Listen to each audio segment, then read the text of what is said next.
নমস্কার, আমি বৈশাখী। শিল্প সাহিত্য বাই বৈশাখী চ্যানেলে সকল শ্রোতা বন্ধুদের স্বাগত জানাই। আজ আপনাদের বলবো গল্প পিপাসার প্রহর। গল্প পাঠ এবং লেখায় আমি বৈশাখী বিশ্বাস দেবনাথ। গল্পটি প্রথম থেকে শেষ পর্যন্ত শুনবেন। ভালো লাগলে অবশ্যই লাইক করবেন, কমেন্ট করবেন, শেয়ার করবেন এবং আপনাদের প্রিয় চ্যানেল শিল্প সাহিত্য বাই বৈশাখী সাবস্ক্রাইব করে বেল বাটন প্রেস করে পাশে থাকতে একদম ভুলবেন না। বন্ধুরা, শিল্প সাহিত্য বাই বৈশাখী এখন চলে এসেছে ইউটিউব মিউজিক পডকাস্টে। ইচ্ছে করলে আপনারা সেখান থেকেও গল্প শুনতে পারেন এবং আপনাদের ব্যক্তিগত মতামত আমার সঙ্গে শেয়ার করতে পারেন।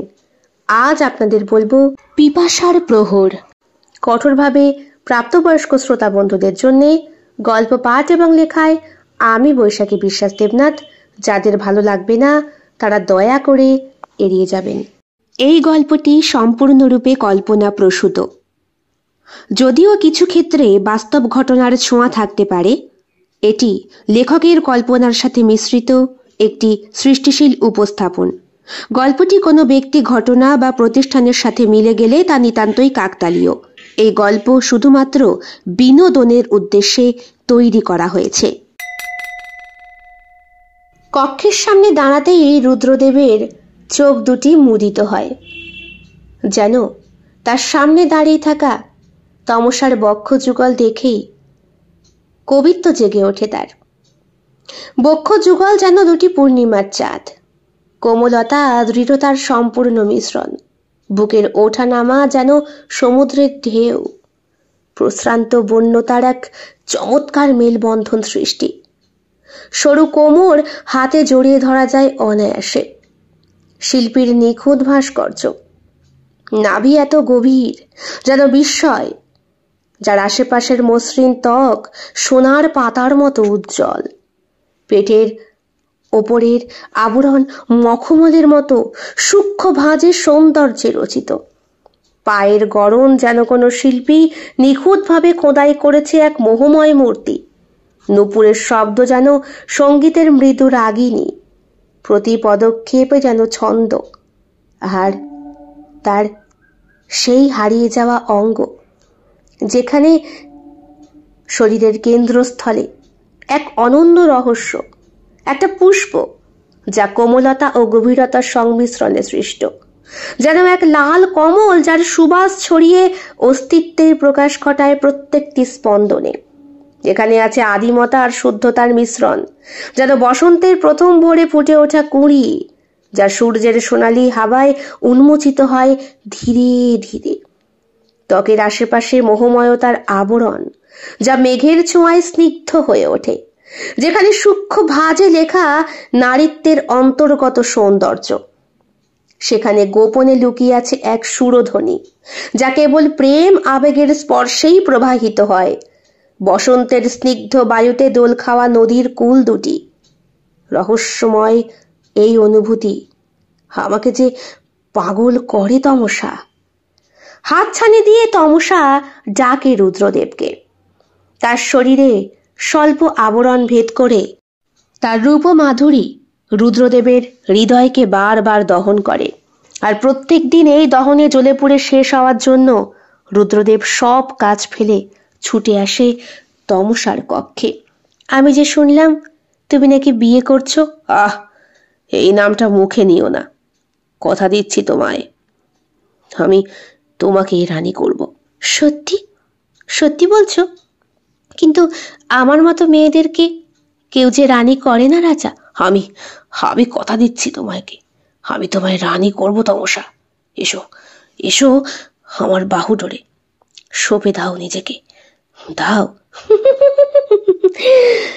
মহারাজা, তুমি শুধু আমার, শুধু আমার। হ্যাঁ, আমি শুধু তোমার হয়েই মরতে চাই তমসা। শুধু তোমার। শ্রাবণের আকাশ কালো হয়ে এসেছে। দুর্গের চূড়ায় উড়তে থাকা নিশানগুলোর ছায়া লম্বা হয়ে রাজপ্রাসাদের মেঝেতে পড়ছে। দূরে বজ্রপাতের আলোয় এক মুহূর্তের জন্য চাঁদনির মতো জ্বলে উঠল প্রাসাদের কারুকার্যমণ্ডিত প্রবেশদ্বার। রাজপুরুষদের ব্যস্ত পদক্ষেপ আর রক্ষীদের গম্ভীর কণ্ঠস্বর বাতাসে মিলিয়ে যাচ্ছিল।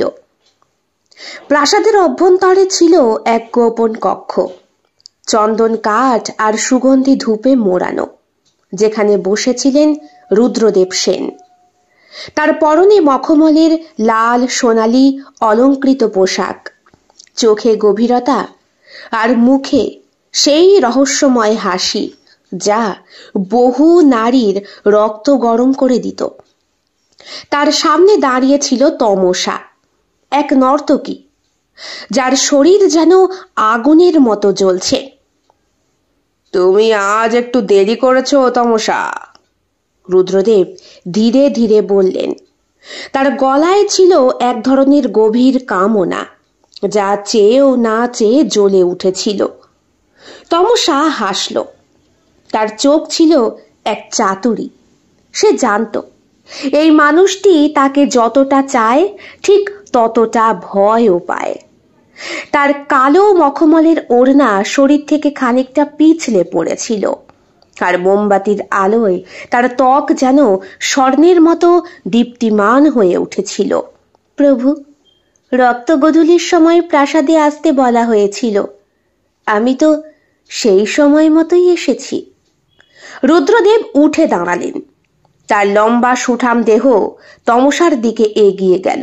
তুমি জানো না, অপেক্ষার উত্তাপ আসল কামনার আগুনের চেয়েও কতটা ভয়ঙ্কর। তমসা ধীর পায়ে এগিয়ে এসে তার বুকের কাছাকাছি দাঁড়ালো। তার সুবাসিত নিঃশ্বাস রুদ্রদেবের গলায় লাগছিল। আমিও কি আগুনে পুড়িনি প্রভু? রুদ্রদেব তার কোমরে হাত রাখলেন, কিন্তু তমসা তাকে সরিয়ে দিয়ে কৌতুকের হাসি হাসল। এত সহজে পেয়ে গেলে আগ্রহ নষ্ট হয়ে যায়, তাই না? এই সম্পর্ক এক অদ্ভুত যুদ্ধের, যেখানে প্রেম না, কেবল শরীরের খেলায় একে অপরকে জিতে নেওয়ার চেষ্টা। কিন্তু কিছু একটা বদল হয়তো হতো, কেননা একই সময়ে মৃগাঙ্কবতী রাজকন্যা, যার সঙ্গে রুদ্রদেবের বিয়ের কথা চলছে, প্রাসাদের অন্য প্রান্তে এক গুপ্তচর থেকে এমন এক সত্য জানতে চলেছে সে, যা তার জীবন চিরতরেই বদলে দেবে। রাজপ্রাসাদের অভ্যন্তরীণ মহল, মোমবাতির হলদে আলোয় মৃগাঙ্কবতীর চেহারায় যেন ছায়ার খেলা। সোনালি গয়নায় মোড়ানো তার শরীর, কপালে চন্দনের তিলক, কিন্তু সেই সৌন্দর্যের আড়ালে তার চোখে আজ অস্থিরতা। একটু আগেই গোপনে এসেছিল এক গুপ্তচর, যে নিয়ে এসেছে এমন এক সংবাদ যা মৃগাঙ্কবতীর জীবনকে ওলট পালট করে দিতে পারে। রাজকন্যা, ভৃত্য নিচু স্বরে বলে, আপনি কি জানেন রুদ্রদেব সেনের রাত কিভাবে কাটে? মৃগাঙ্কবতী চোখ সরু করলেন। তার কণ্ঠে আত্মবিশ্বাস, কিন্তু কোথাও যেন একটা অনিশ্চয়তার ছায়া। সে এক সামন্ত প্রভু, রাজ্যের বিশ্বস্ত সহচর। আমি কি তার ব্যক্তিগত সময় জানবার প্রয়োজন অনুভব করি? ভৃত্য ধীরে ধীরে মাথা নাড়ল। কিন্তু রাজকন্যা, আপনি যদি জানতেন যে তার রাত কাটে তমসার কক্ষে, তবে। এক মুহূর্তের জন্য মৃগাঙ্কবতীর হৃদস্পন্দন থমকে গেল। তমসা একজন নর্তকী, যার শরীর ছিল রাজপুরুষদের গোপন আসক্তির কেন্দ্রবিন্দু। তবে রুদ্রদেব সেন, তিনিই তো হতে চলেছেন ভবিষ্যৎ রাজা। মিথ্যে কথা বললে তোমার জিভ কেটে দেওয়া হবে, মৃগাঙ্কবতী চাপা গলায় বললেন। ভৃত্য সামনে এগিয়ে এলো। আমি সত্য বলছি রাজকন্যা, আজ রাতেই যদি আপনি গোপনে দক্ষিণ কক্ষের জানলা দিয়ে দেখেন, তবে বুঝবেন আপনার আসন্ন স্বামী কিভাবে এক নর্তকীর উষ্ণ আলিঙ্গনে হারিয়ে যায়। মৃগাঙ্কবতীর হাতে ধরা বেলপাত্রের মালা মাটিতে পড়ে গেল। দক্ষিণ কক্ষ। তমসার কক্ষ ছিল যেমন বিলাসবহুল, তেমনি রহস্যময়। কামরায় চারিদিকে সুগন্ধি ধোঁয়ার আস্তরণ, নরম মখমলের পর্দা, আর ঘরের মাঝখানে একটি রেশমের আসন, যেখানে আধশোয়া হয়েছিলেন রুদ্রদেব সেন। তার শরীরে গাঢ় লাল রেশমি উত্তরীয়, আর চোখে গভীর রাত্রির উন্মত্ততা। তমসা ধীর পায়ে এগিয়ে এলো। আমাদের ভালোবাসা কি কেবল শরীরের খেলা প্রভু? রুদ্রদেব হাসলেন। ভালোবাসা? তমসা এই রাজ্যে ভালোবাসা বলে কিছু হয় না ভালো করেই জানে, তবুও রুদ্রদেবের মুখেই শুনতে চাইলেন। এখানে কেবল শক্তির খেলা আছে, ক্ষমতার মোহ আছে, আর তুমি তো জানো তুমি শুধু আমার কামনার এক রাতের প্রদীপ। তমসার ঠোঁটে হাসি ফুটে ওঠে। যদি আমি বলি আপনি আমার জন্য কি করবেন? আমি তোমার জন্য সব করতে পারি। রুদ্রদেব তার হাত ধরে কাছে টানলেন। তবে রাজকন্যাকে সরিয়ে দাও আমার পথ থেকে। তমসা হালকা হাসল। ধীরে ধীরে রুদ্রদেবের কানে ফিসফিস করে বলল, তবে শুনুন, মৃগাঙ্কবতী এই মুহূর্তে আমাদেরকে দেখছে। রুদ্রদেবের চোখ বিস্ফারিত হয়। রাত্রির স্তব্ধতা ভেদ করে শুধু বাতাসের শব্দ। দূরে কোনো মন্দিরের ঘণ্টা ধ্বনিত হলো। রাজপ্রাসাদের দক্ষিণ অংশের ছাদে দাঁড়িয়ে মৃগাঙ্কবতী, যার চোখে আর কোনো ব্যথা নেই, শুধু প্রতিশোধের অগ্নিশিখা। এক মুহূর্ত আগেই সে নিজ চোখে দেখেছে রুদ্রদেব সেন আর তমসার মিলন। রাজকন্যার হৃদয়ে কি ভালোবাসা ছিল? হয়তো, কিন্তু এখন সেই হৃদয় পাথর হয়ে গিয়েছে। একজন রাজপুত্রের যোগ্যতা কি শুধু রক্ত মাংসেরই মোহ? তার ঠোঁট কেঁপে ওঠে। আমি কি এমন এক পুরুষকে স্বামী হিসাবে গ্রহণ করব যে নর্তকীর শয্যায় নিজেকে বিলিয়ে দেয়? তার পাশে দাঁড়িয়ে বিশ্বস্ত দাসী বিন্দুমতী। রাজকন্যা, আমি কি একবারও রুদ্রদেব সেনকে সরাসরি কিছু বলতে পারি? বিন্দুমতী জিজ্ঞেস করে। মৃগাঙ্কবতী ধীরে ধীরে মাথা নাড়ে। না, এইভাবে প্রতিশোধ নেওয়া হবে না। আমি তার বিশ্বাসঘাতকতার শাস্তি দেব, কিন্তু নিজের অস্তিত্বকে ছোট করব না। বাতাসে তার গায়ের সুগন্ধি মিশে গেল, আর সে ধীর পায়ে তার মহলে ফিরে এলো। কিন্তু মনে মনে একটা ভয়ঙ্কর সিদ্ধান্ত নিয়ে ফেলল, তমসাকে আমি শেষ করব, আর রুদ্রদেব সে ধ্বংস হবে নিজের কামনার আগুনেই। তমসার কক্ষে রাত্রি গভীর। আরো এক রাত, অথচ সেই রাতে হয়তো কামনার বিষ মেশানো। সকালে ওঠার পরে রুদ্রদেবের কানে এসেছে কিছু একটা ঘটেছে প্রাসাদের অন্দরমহলের ভেতর। মৃগাঙ্কবতী তার হবু স্ত্রী। গতকাল রাতে কিছু সময়ের জন্যেই তিনি তার কক্ষে ছিলেন না। রুদ্রদেব ভাবলেন ডেকে পাঠাবেন, কিন্তু তমসার কাছ থেকে খবর এলো সে নাকি রাজার সাথে ঠাট্টা তামাশা করেছে গতকাল রাতে, আর আজ জরুরি এক জায়গায় যাবার জন্যে নায়েব মশাই আগে থেকেই অপেক্ষা করছেন। সুতরাং রুদ্রদেব মৃগাঙ্কবতীর কক্ষে গিয়ে তার সাথে কথা তো দূর, উল্টো তমসার কাছে প্রশ্রয় পেয়ে তার কাছে গেলেনই না। কারণ তমসা জানে রাত গভীর হলেই রুদ্রদেব তার কাছেই আসবে। রুদ্রদেব এখন শয্যায় আধশোয়া। তার নগ্ন শরীরে তমসার আঙ্গুল খেলা করছে। রাজকন্যা আমাদের সত্যিই দেখেছে তমসা? রাজকন্যা আমাদের দেখেছে? দেখেছে তো। তমসা মৃদু হেসে বলে। রুদ্রদেব চমকে ওঠে। তুমি কি বলছো? তুমি কি সত্যিই মনে করো আমি তোমার জন্য কিচ্ছু করতে পারবো না? তমসা ধীরে ধীরে তার বুকের ওপর চেপে বসল। আমি চাই তুমি একদিন এই রাজ্যের অধিপতি হও, কিন্তু তার জন্য ওই রাজকন্যাকে যে সরিয়ে দিতে হবে। সে যদি না সরে, তবে তার বাবার রাজত্ব তুমি কি করে পাবে রাজা? রুদ্রদেব কিচ্ছু বললেন না। তার চোখে অদ্ভুত এক চিন্তার ছায়া। রাজা হতে হলে শুধু কি যুদ্ধই করতে হয় নাকি? তমসা ফিসফিস করে বলে।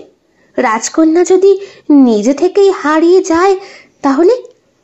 রুদ্রদেব উঠে বসে তমসার চিবুকে হাত রাখলেন। তুমি কি বলতে চাইছো? তমসা হাসল। তার ঠোঁট যেন বিষে ভেজানো।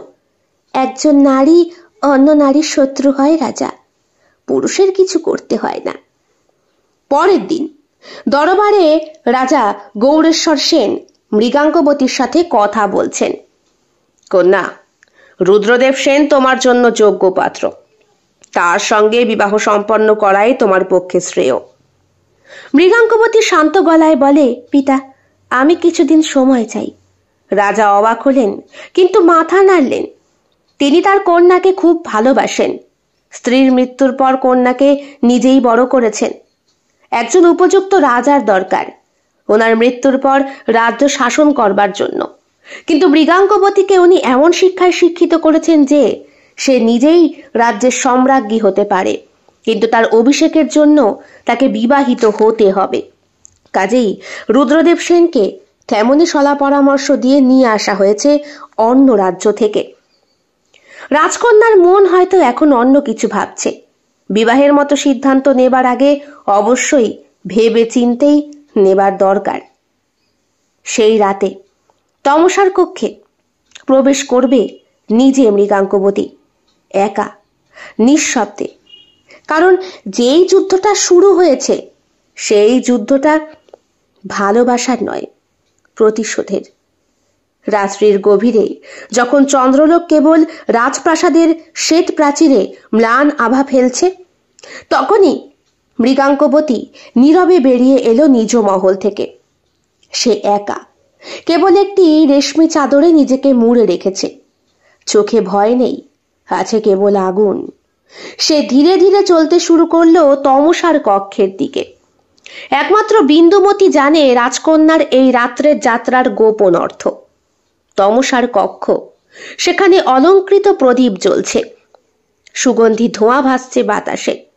রুদ্রদেব নেই, তমসা একা, কিন্তু তার চোখে মুখে একটা অদ্ভুত বিজয়ের আভা।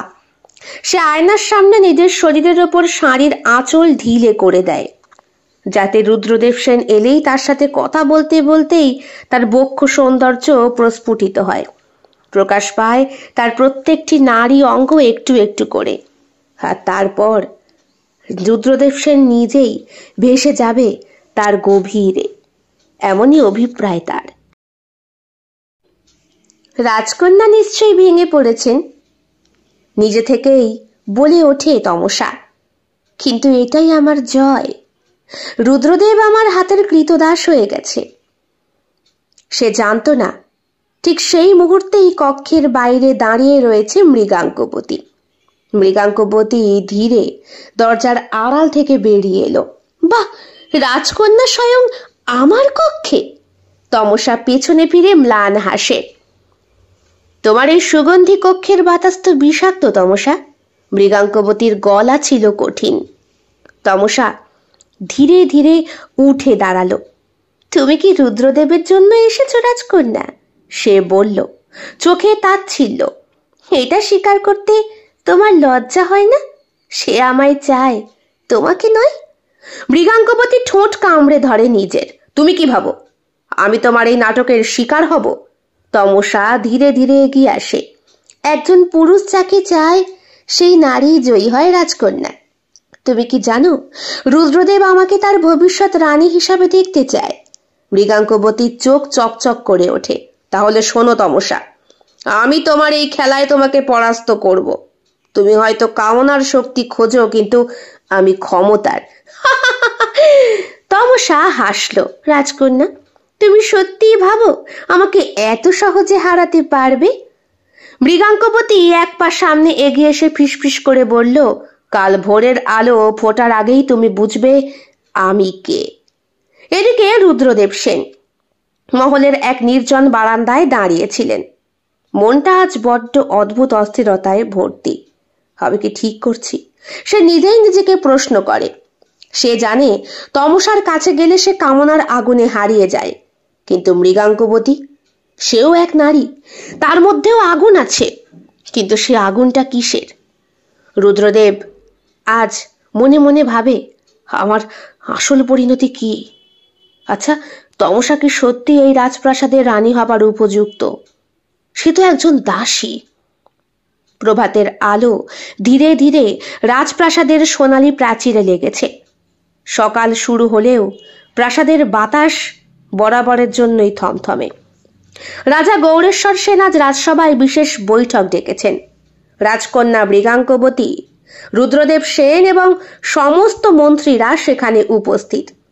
কিন্তু আজকের সভায় উপস্থিত হওয়ার জন্য বিশেষ করে আমন্ত্রণ জানানো হয়েছে এক নারীকে, তমসা। তমসা যখন সভায় প্রবেশ করল, তার মুখে এক দুর্জয় আত্মবিশ্বাসের ছাপ। সে মনে করেছিল মৃগাঙ্কবতী হয়তো রুদ্রদেবকে তার কামনার জালে হারিয়ে ফেলে রাজ্য ছেড়ে চলে যাবে, কিন্তু সে বোঝেনি রাজকন্যারা কখনো পালিয়ে যায় না, তারা লড়াই করে। রাজকন্যা, আমাকে কেন রাজসভায় ডাকা হয়েছে? তমসা কৌতুক ভরা কণ্ঠে বলে। মৃগাঙ্কবতী ধীরে উঠে দাঁড়ায়, কারণ এই রাজ্যে বিশ্বাসঘাতকের জায়গা নেই। সভার সবাই বিস্মিত হয়ে তাকায়। বিশ্বাসঘাতক? রাজা গম্ভীর গলায় বললেন, কাকে বলতে চাইছো?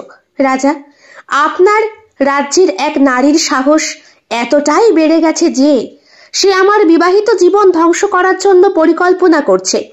সে সেনাপতিকে কেবল মোহগ্রস্ত করেনি, বরং তাকে রাজ্যদ্রোহী করতেও চায়।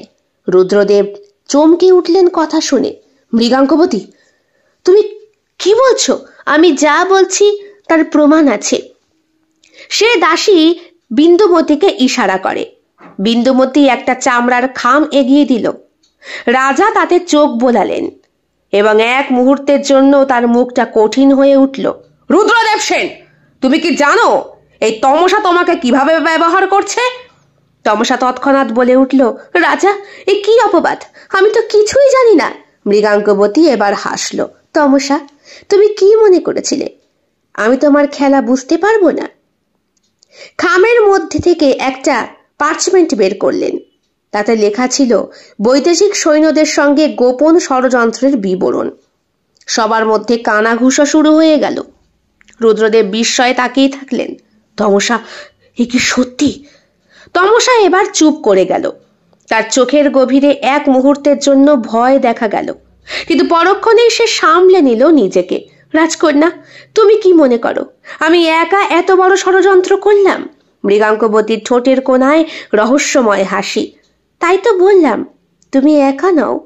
রাজা গম্ভীর গলায় বললেন, সেনাপতি রুদ্রদেব, তুমি কি জানো এই নারী কেবল তোমাকে ব্যবহার করছে? রুদ্রদেবের মাথা ঝিমঝিম করছে। সে বুঝতে পারছিল না তমসার প্রতি তার যে কামনা ছিল তা কি ভালোবাসা, নাকি শুধুই এক নারীর মোহজালে আটকে পড়ার দুর্বলতা। সে তমসার দিকে তাকায়।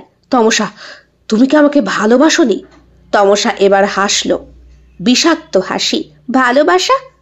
পুরুষদের আমি শুধু খেলনার মতো দেখি। তুমি ছিলে সবচেয়ে মূল্যবান খেলনা, সেনাপতি। রুদ্রদেব যেন বিদ্যুৎ পৃষ্ঠ হলো। তার সামনে সব পরিষ্কার। তমসা কোনোদিন তাকে ভালোবাসেনি। সে কেবল তার শক্তিকে ব্যবহার করে রাজ্যের অরাজকতা তৈরির পরিকল্পনা করেছে মাত্র। রাজা ধীরে ধীরে উঠে দাঁড়ালেন। তমসা, তোমার শাস্তি হবে মৃত্যু। সভার ভেতরে নিস্তব্ধতা নেমে এলো, কিন্তু তমসা ভয় পায় না। সে হেসে উঠল। আমার মৃত্যু হবে, কিন্তু রাজকন্যা, তুমি কি ভেবেছ আমি তোমার জীবনটাকে বিষাক্ত করব না? তার চোখে অদ্ভুত এক আলো জ্বলে উঠল। রুদ্রদেব সেন, তুমি আমাকে প্রত্যাখ্যান করলে, কিন্তু আমি তোমার শরীরে একবার প্রবেশ করেছি, বহুবার, সে একই জায়গায়। মনে আছে তো?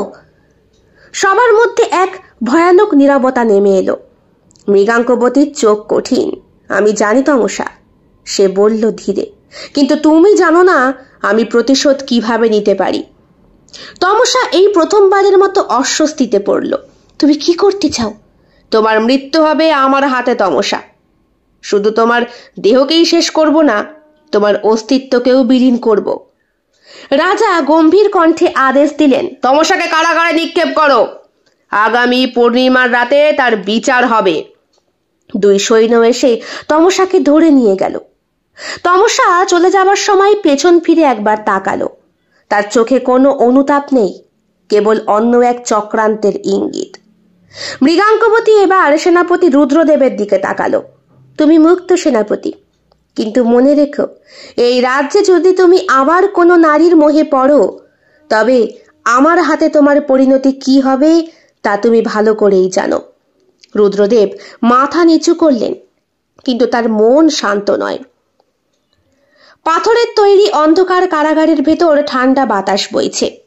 দেয়াল জুড়ে ছত্রাকের দাগ, মাটিতে ছড়িয়ে থাকা ভাঙা শেকল আর দূষিত গন্ধ যেন সময়ের সাক্ষী। তমসা মাটিতে বসে আছে, পিঠ ঠেকানো কালো পাথরের দেওয়ালে। সে জানে আগামী পূর্ণিমার রাতে তার মৃত্যুদণ্ড কার্যকর করা হবে, কিন্তু তার চোখে কোনো ভয় নেই, বরং এক গভীর পরিকল্পনার ছাপ। রাজকন্যা মৃগাঙ্কবতী, ধীরে ধীরে সে ফিসফিস করে বলে, তুমি ভেবেছ আমি তোমার হাতে সহজে মরব? তুমি জানো না আমি মৃত্যুকেও বশ মানাতে পারি। তার ঠোঁটের কোণে বিষাক্ত হাসি ফুটে ওঠে। কারাগারের অন্ধকারে এক ছায়ামূর্তি এসে দাঁড়ায়। রহস্যময়ী তমসা, গভীর কণ্ঠে কেউ ফিসফিস করে বলে। তমসা হাসে, আমি জানতাম তুমি আসবে অম্বররাজ। রাজ্যের গোপন বিদ্রোহী নেতা, যে বছরের পর বছর ধরে রাজা গৌরেশ্বর সেনের বিরুদ্ধে ষড়যন্ত্র করে আসছে, তোমাকে মুক্ত করতে এসেছি। তমসা এবার তার দিকে চোখ তুলে তাকায়। কিন্তু বিনিময়ে কি চাও? রাজকন্যা মৃগাঙ্কবতীর মৃত্যু। তমসার চোখ ঝলসে ওঠে। সে মরবে, সে বলে, কিন্তু আমি তাকে ধীরে ধীরে শেষ করব, যেন প্রতিটা মুহূর্ত সে মৃত্যুর যন্ত্রণা অনুভব করতে পারে। অম্বররাজ কাছে এসে বললেন, আজ মধ্যরাতে কারাগারের পশ্চিম দেওয়ালে গোপন সুড়ঙ্গের পথ খুলবে, সেখান দিয়ে পালিয়ে যেও। তমসা হাসে, তুমি যদি ভাবো শুধু পালিয়েই যাবে, তবে তুমি আমার ক্ষমতা কিন্তু এখনো বোঝনি। তোমার জন্য সব তৈরি। রাজপ্রাসাদে উত্তেজনা বিরাজ করছে।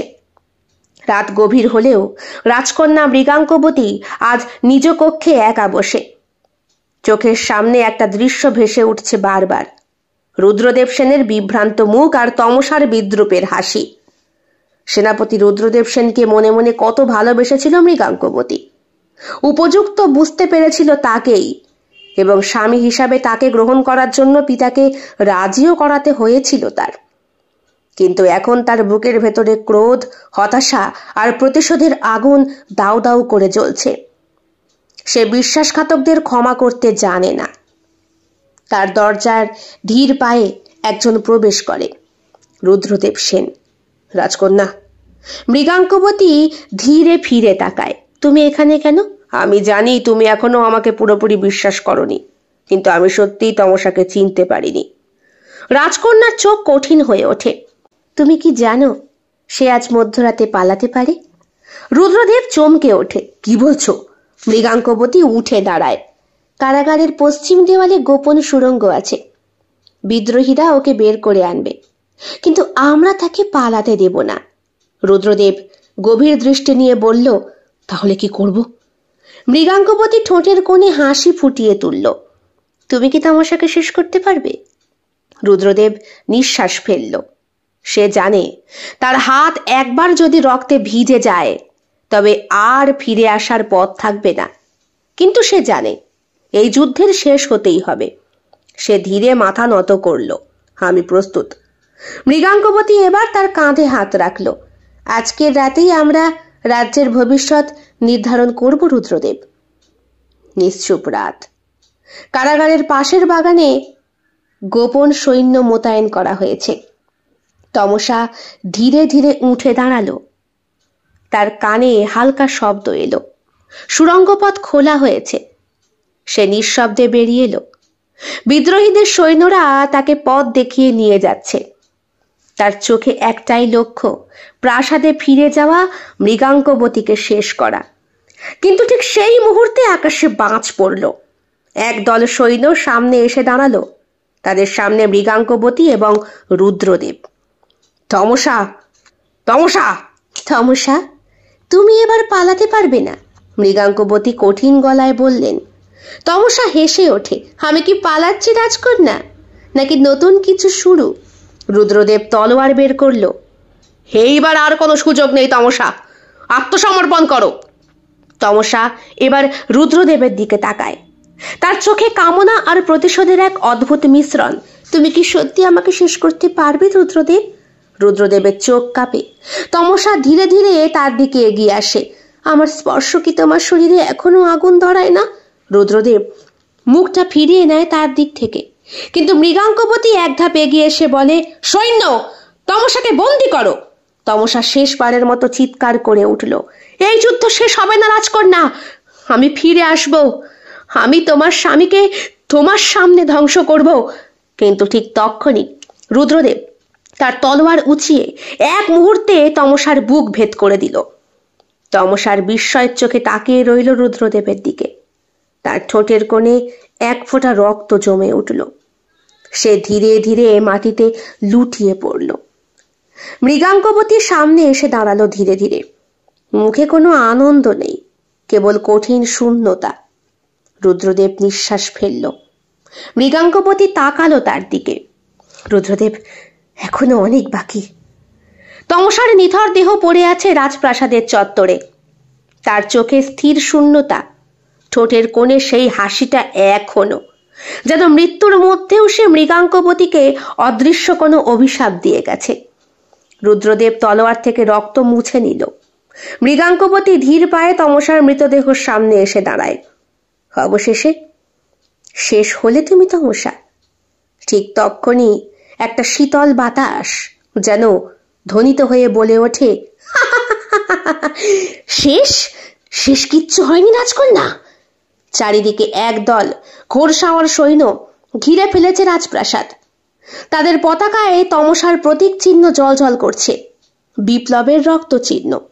মৃগাঙ্কবতী চোখ তুলে দেখলেন সামনে দাঁড়িয়ে রয়েছে এক পুরুষ, তমসার ভাই, বীরশ্রেষ্ঠ নীলাধর। তার চোখে প্রতিশোধের আগুন, হাতে উঁচু তলোয়ার। তুমি আমার বোনকে হত্যা করেছ, সে বলল। এবার আমি তোমার রাজ্যকে ধ্বংস করব।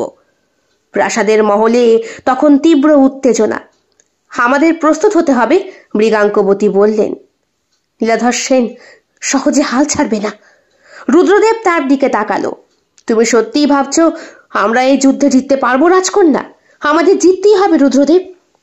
তমসার মৃত্যু কি সত্যি আমাদের জয় এনে দিয়েছে আদেও? মৃগাঙ্কবতী চুপ করে থাকে। সত্যিটা হলো তমসা ছিল এক ভয়ঙ্কর নারী, কিন্তু সে রাজ্যের চেয়ে বড় শত্রু ছিল না। বড় শত্রু হলো রাজনীতির গভীর ফাঁদ। নীলাধর শুধু প্রতিশোধ নিতে আসেনি, মৃগাঙ্কবতী বলে। সে চায় সিংহাসন। আর এই সিংহাসনের লড়াই আজকের থেকে নয় রুদ্রদেব। আমার পিতার অপকর্মের ফল ওই দুইজন, মানে সম্পর্কে তারাও সেন বংশেরই সন্তান। তারা আমার ভ্রাতা আর ভগিনী। রুদ্রদেব মাথা নত করে। তাহলে শুধু এবার শত্রুকে মারলে চলবে না, রাজ্যের মূলোৎপাটন করতে হবে। রাজ্যসভায় রাজা গৌরশ্বর সেন চিন্তিত মুখে বসে। নীলাধর সেনের আক্রমণ প্রতিহত করতে পারবে তো? তিনি মৃগাঙ্কবতীর দিকে তাকিয়ে বললেন। আমার কাছে কৌশল আছে পিতা। কি কৌশল? মৃগাঙ্কবতীর ঠোঁটে কঠিন হাসি ফোটে। শত্রুকে শত্রুর হাতে তুলে দিতে হবে। মানে? রাজ্যের আরেক বিদ্রোহী নেতা বিশ্বনাথ চৌধুরী, সে নীলাধরের শত্রু। যদি আমরা তাকে সঙ্গে নিই তাহলে দুই বিদ্রোহী একে অপরের বিরুদ্ধে লড়বে। রাজা এক মুহূর্তের জন্য চুপ করে রইলেন। তুমি কি নিশ্চিত এই কাজ সে করবে? আমি জানি কিভাবে পুরুষদের দুর্বলতা কাজে লাগাতে হয় পিতা। রুদ্রদেব তখন মৃদু হেসে বললেন, তুমি কি বিশ্বনাথ চৌধুরীকে নিজের মোহজালে ফাঁসাবে? মৃগাঙ্কবতীর চোখে তখন বিদ্যুৎ ঝলসে উঠল। যদি দরকার হয় তবে তাই করব। বিশ্বনাথ চৌধুরীর অন্ধকার শিবির। সে এক বেপরোয়া যোদ্ধা। সে নারী এবং ক্ষমতার জন্য পাগল। যখন সে শুনল রাজকন্যা মৃগাঙ্কবতী তার সঙ্গে গোপন সন্ধি করতে চায়, তার চোখে তখন ফুটে উঠল লালসার আগুন। রাজকন্যা নিজে আসবে? তার সেনাপতি বললেন। হ্যাঁ মহারাজ, এমনই বার্তা এসেছে। বিশ্বনাথ হাসে। তাহলে এবার শুধু যুদ্ধ নয়, রাজকন্যার শরীরটাও আমার হবে। গভীর রাত। বিশাল চন্দ্রকিরণ রাজ্যের জঙ্গলের মধ্যে দিয়ে রাজকন্যা মৃগাঙ্কবতীর বাহন এগিয়ে চলেছে। তার পাশে রুদ্রদেব, দুইজনেই আবৃত কালো পোশাকে, যেন আধারকেই আশ্রয় করছে তারা। বিশ্বনাথ চৌধুরী বিশ্বাসঘাতক রাজকন্যা, রুদ্রদেব বলল। তাকে বিশ্বাস করা হবে আত্মহত্যার সামিল। বিশ্বাসের কথা তো তোমার মুখ থেকে শুনতে চাই না রুদ্রদেব। মৃগাঙ্কবতী মৃদু হাসে। আমি কেবল তাকে খেলায় নামাতে চাই। তুমি কি সত্যিই নিজেকে তার হাতে সমর্পণ করবে রাজকন্যা? মৃগাঙ্কবতী ঘোড়ার লাগাম টানে। পুরুষরা ভাবে তারা আমাকে দখল করতে পারে, কিন্তু তারা জানে না আমিও আগুনের শিখা, যে আমাকে ছুঁতে আসবে সে পুড়ে মরবে। রুদ্রদেবের ঠোঁটের কোণে এক অস্পষ্ট হাসি ফুটে উঠল। তাহলে এবার কি আমি দেখব সে আগুনের খেলা? হাসে মৃগাঙ্কবতী রুদ্রদেবের কথা শুনে। বিশ্বনাথ চৌধুরী তখন তার বিশাল তাঁবুর সামনে বসে মদের পাত্র হাতে অপেক্ষা করছে। তার সৈন্যেরা ইতিমধ্যেই চারপাশে সতর্ক প্রহরায়। হঠাৎ এক কৃতদাস খবর দিল, রাজকন্যা এসেছে মহারাজ। বিশ্বনাথ উঠে দাঁড়ায়, চোখে উত্তেজনার চরম খেলা। অবশেষে সে এলো। তাঁবুর দরজা ধীরে ধীরে সরিয়ে ভেতরে প্রবেশ করল মৃগাঙ্কবতী। কালো রেশমের পোশাক, গলায় হালকা সোনার হার, চোখে তীক্ষ্ণ বিদ্যুতের ঝলক। বিশ্বনাথ কিছুক্ষণের জন্য স্তব্ধ। রাজকন্যা, সে বলল, তোমাকে এত কাছ থেকে দেখার সৌভাগ্য হয়নি আগে। তুমি সত্যি? আমি এখানে প্রশংসা শুনতে আসিনি। মৃগাঙ্কবতী তাকে থামায়। বিশ্বনাথ হাসে। তাহলে কি চাও তুমি? মৃগাঙ্কবতী ধীরে ধীরে তার দিকে এগিয়ে আসে। একটা সন্ধি। বিশ্বনাথ তলোয়ারের হাতলে আঙুল চালায়। সন্ধি? তুমি কি ভেবেছ বিনা শর্তে তোমার সঙ্গে আমি হাত মেলাবো? মৃগাঙ্কবতীও মৃদু হাসে। আমারও শর্ত আছে। বিশ্বনাথ কিছুক্ষণ তার চোখের দিকে তাকিয়ে রইল। আমি তোমার প্রস্তাব শুনতে চাই। নীলাধর সেন আমার শত্রু, তোমারও শত্রু। তাকে ধ্বংস করতে চাই। তোমার সিদ্ধান্ত কি? এতে আমার লাভ। মৃগাঙ্কবতী হঠাৎ ঝুঁকে তার কানে বলে, একটা রাজ্য আর একজন নারী, সুন্দর একজন রানী। বিশ্বনাথের চোখ ঝলসে ওঠে। তুমি কি বলতে চাইছো? আমি রাজ্যের উত্তরাধিকারী। যদি তুমি আমাকে সাহায্য করো, আমি তোমার পাশে থাকব। বিশ্বনাথ চৌধুরী মৃগাঙ্কবতীর মুখের দিকে তাকিয়ে হাসে। তবে কি তুমি সত্যি আমার হবে? মৃগাঙ্কবতী তার ঠোঁটের কোণে হাসির রেখা টেনে বলে, আগে যুদ্ধ শেষ হোক, তারপর সব সিদ্ধান্ত হবে। বিশ্বনাথ উঠে দাঁড়ায়। তাহলে আজ রাতে আমরা শুধুই রাজনৈতিক আলোচনা করব। মৃগাঙ্কবতী চুপ করে রইল। বিশ্বনাথ ধীরে ধীরে তার দিকে এগিয়ে এলো। চোখে তার কামনার আগুন। রাজকন্যা, সে মৃদু স্বরে বলল, যদি আমরা একসঙ্গে থাকি তাহলে কেবল যুদ্ধ নয়, এই রাতও আমাদের হতে পারে। মৃগাঙ্কবতী ধীর গতিতে তাকায়। তার চোখে এক প্রচ্ছন্ন মায়া জাল। সে বিশ্বনাথের দিকে এক পা এগিয়ে বলে, রাজনীতি আর শরীরের খেলা একসাথে মেশালে অনেক কিছু হারানোর ভয় থাকে। বিশ্বনাথ হাসে। আমার কিছু হারানোর ভয় নেই রাজকন্যা। মৃগাঙ্কবতী তার হাতটা আলতো করে ধরে। তাহলে খেলা শুরু করা যাক। গভীর রাত। বিশ্বনাথ চৌধুরী বিশাল তাঁবুর ভেতরে মোমের আলো জ্বলছে। রাজকন্যা মৃগাঙ্কবতীর সামনে বসে। তার চোখে অনিশ্চিত অন্ধকার, কিন্তু ঠোঁটের কোণে এক রহস্যময় হাসি। বিশ্বনাথ তখন মদের পাত্র তুলে বলল, রাজকন্যা, তুমি কি সত্যিই বিশ্বাস করো আমি তোমাকে সাহায্য করব? মৃগাঙ্কবতী এক মুহূর্ত চুপ থেকে ধীরে ধীরে বলে, আমি বিশ্বাস করি না, তবে সুযোগ নিতে জানি। বিশ্বনাথ হাসে। সততার জন্য তোমাকে ধন্যবাদ দিতে হয়। সে ধীরে ধীরে মৃগাঙ্কবতীর দিকে এগিয়ে আসে।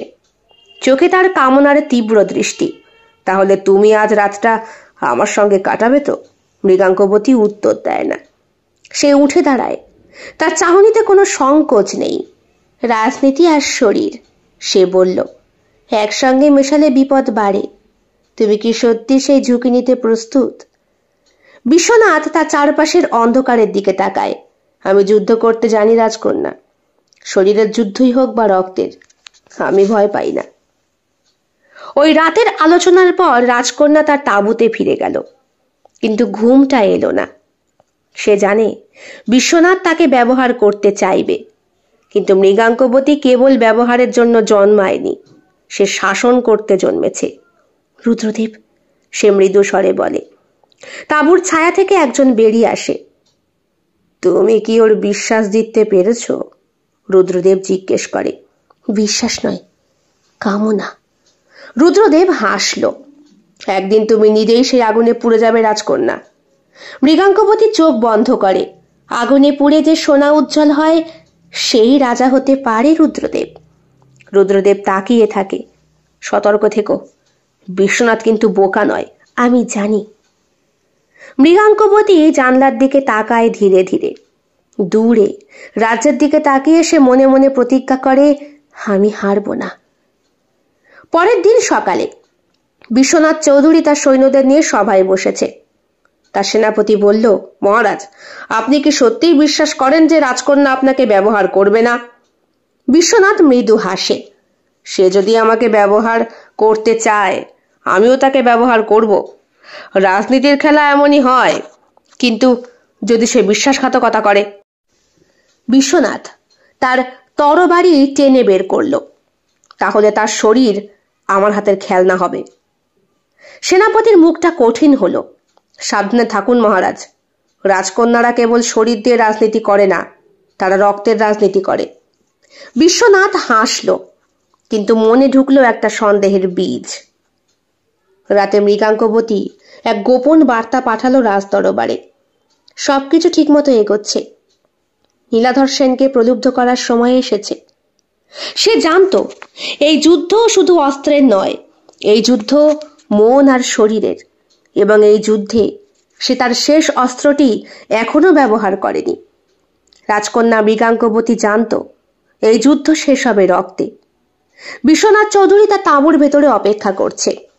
রাতের অন্ধকারে মোমের আলো কম্পিত, হাতে মদের পাত্র, আর অন্য হাতে রাজকন্যার গোপন প্রস্তাবের বার্তা। সে বুঝতে পারেনি এই রাতে অন্য কিছুই ঘটতে চলেছে। মৃগাঙ্কবতী লাল পোশাক পরে বিশ্বনাথের তাঁবুতে প্রবেশ করে। চোখে রহস্য, মুখে অদ্ভুত শান্তি। বিশ্বনাথ তাকে দেখেই উঠে দাঁড়ায়। তবে আজকে তুমি আমার হবে? মৃগাঙ্কবতী ধীরে ধীরে তার কাছে এগিয়ে আসে। আমি কেবল তোমার নই মহারাজ, সে ফিসফিস করে বলে। আমি এই রাতের, এই শরীরের, এই মৃত্যুর। তার ঠোঁট ছুঁয়ে গেল বিশ্বনাথের ঘাড়ে, কিন্তু সেই চুম্বনেই তার হাত দ্রুত তরবারির বাঁট স্পর্শ করল। বিশ্বনাথ কিছু বুঝে ওঠার আগেই ধারালো ছুরি তার বুকের গভীরে প্রবেশ করে। সে চিৎকার করার চেষ্টা করে, কিন্তু মৃগাঙ্কবতী তার মুখ চেপে ধরে।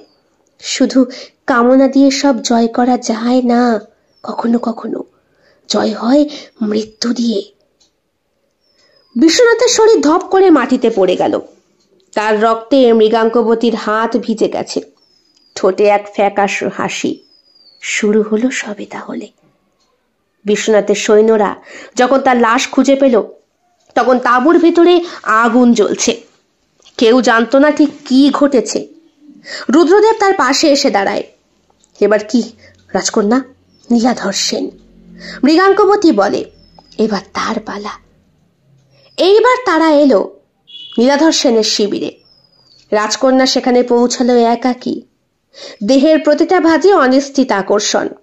নীলাধর তাকে দেখে মুগ্ধ। তুমি এখানে? আমার কাছে তুমি ছাড়া যে আর কেউ নেই। মৃগাঙ্কবতী মিথ্যে বলে। সে তার বাহুর মধ্যে ঢলে পড়ে, যেন এক ক্লান্ত রাজকন্যা যার সব অস্ত্র ফুরিয়ে গেছে। সে জানত কামনা ছলনা কেবল মৃত্যুর দ্বার খোলে। রাত্রির গভীরে যখন তারা একই শয্যায়, তখন মৃগাঙ্কবতী তার কানে বলে, তুমি কি জানো, পুরুষরা সবসময় ভাবে তারা রাজত্ব করবে। নীলাধর তাকে চুম্বন করে। আর তুমি কি ভাবো? মৃগাঙ্কবতী এবার তার কোমর থেকে একটা সরু ছুরি বার করে। আমি ভাবি শাসন করার একমাত্র পথ হলো শেষ প্রতিদ্বন্দ্বীকে সরিয়ে ফেলা। একটা দ্রুত কোপ। নীলাধর সেনের গলা কেটে গেল। তার চোখ বিস্ফারিত হয়ে গেল। শরীর ধপ করে মাটিতে পড়ল। রক্তে লাল হয়ে গেল মৃগাঙ্কবতীর শরীর। তখন তাঁবুর বাইরে সেনাদের পায়ের শব্দ। মৃগাঙ্কবতী দৌড়ে পালানোর চেষ্টা করে, কিন্তু সৈন্যদের একটি দল তাঁবু ঘিরে ফেলে। রুদ্রদেব তখনই সেখানে হাজির হয়। তার চোখে কেবল ধ্বংসের প্রতিচ্ছবি। তুমি কি ভাবলে তোমার এই হত্যা তোমাকে বাঁচিয়ে রাখবে? মৃগাঙ্কবতী প্রথমবারের মতো ভয় অনুভব করে। রুদ্রদেব তার দিকে এগিয়ে আসে। তুমি আমাকে ব্যবহার করেছিলে, বিশ্বনাথকে হত্যা করলে, এবার নীলাধর সেনকেও শেষ করে দিলে। এখন আমার পালা বুঝি? কিন্তু আমি তোমায় শেষ করব। এক মুহূর্তের অপেক্ষা, তারপর এক নিমেষে আবার তরবারি বের করল সে। একটা ঝলক, মৃগাঙ্কবতীর বুক চিরে গেল। তার রক্ত ছড়িয়ে পড়ল ধুলোয়। সে মাটিতে এসে পড়ে গেল। চোখের সামনে অন্ধকার। আমি সবকিছু জয় করতে চেয়েছিলাম, কিন্তু কিছু জিনিস শরীর দিয়ে জয় করা যায় না রুদ্রদেব। সকাল হলে যুদ্ধক্ষেত্রে শুধুই রক্ত। বিশ্বনাথ, নীলাধর, মৃগাঙ্কবতী তিনজনেই মৃত। শিবির পোড়ানো হয়েছে। কেউ কেউ পালিয়ে গিয়েছে সৈন্যদের, বাকিরা মরেছে। শুধু রুদ্রদেব একা দাঁড়িয়ে। চারপাশে শূন্যতা। সেই দিন সূর্য উঠেছিল এক লাল রঙের গোধূলি ছড়িয়ে। সবাই ভাবে কামনার রাজনীতি চিরকাল টিকে থাকে, কিন্তু সত্যিটা হলো কামনার শেষ পরিণতি কেবল ধ্বংসেই। রুদ্রদেব ধীরে ধীরে তার নিজের তরবারি মাটিতে পুঁতে ঘোড়ায় চড়ে দূরে চলে গেল। এই যুদ্ধ শেষ হয়ে গিয়েছে। এই রক্তগোধূলির ইতিহাস আর কেউ লিখবে না। কেমন লেগেছে আজকের গল্প? কমেন্ট বক্সে কমেন্ট করতে একদম ভুলবেন না। ভালো লেগে থাকলে অবশ্যই লাইক করবেন, কমেন্ট করবেন, শেয়ার করবেন এবং আপনাদের প্রিয় চ্যানেল শিল্প সাহিত্য বাই বৈশাখী সাবস্ক্রাইব করে বেল বাটন প্রেস করে পাশে থাকতে একদম ভুলবেন না বন্ধুরা। দেখা হবে খুব শিগগিরই আগামীকাল সম্পূর্ণ নতুন একটি ভিন্ন স্বাদের গল্পের সঙ্গে। আপনাদের সকলের উপস্থিতি একান্তভাবে কামনা করি। সকলে খুব ভালো থাকবেন, সুস্থ থাকবেন এবং একইভাবে সাহায্য এবং সহযোগিতার হাত বাড়িয়ে দেবেন। সবাই ভালো থাকবেন। শুভরাত্রি।